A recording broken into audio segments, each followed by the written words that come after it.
4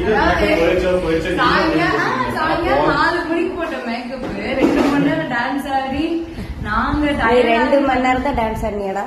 இல்ல 2 மணி நேரம் கண்டினியூஸா டான்ஸ் ஆடி அதுக்கப்புறம் ஆட்டம் போட்டு சாப்பிட்டு போட்டோ முடிச்சுட்டு இதுக்கு மேல எங்களால் முடியலாம் எங்க விட்டுருங்க வந்து கண்ணாடியை பார்த்தா அப்படியே இருக்கு. எங்களால முடியல தவிர்த்து மேக்கப் இஸ் வெரி ஸ்ட்ராங். எல்லாம் நல்லா இருக்குன்னு சொன்னாங்களா? எல்லாருமே சூப்பரா இருக்கு சொன்னாங்க. அவருக்கும் அவர் மேக்கப்பும் சூப்பரா இருக்கு சொன்னாங்க. இங்க மாப்பிள்ளையும் அப்படியே வந்திருக்காரு. மேக்கப் வந்து I think 5 o'clock போட்டாங்க. இப்போ மணி இப்போ 11:30 ஆகுது. இன்னும் மேக்கப் அப்படியே தான் இருக்கு. ஏகப்பட்ட டான்ஸ் என்ட்ரி டான்ஸ் ஹால் கூட கிடையாது. ஃபுல்லா ஊத்தி வலிஞ்சு இருந்தாலும் அப்படியே பளபளன்னு வரைக்கும் போட்டோ ஷூட் போயிட்டு வரீங்க. சூப்பர். சூப்பரா இருக்கு. தேங்க்யூ.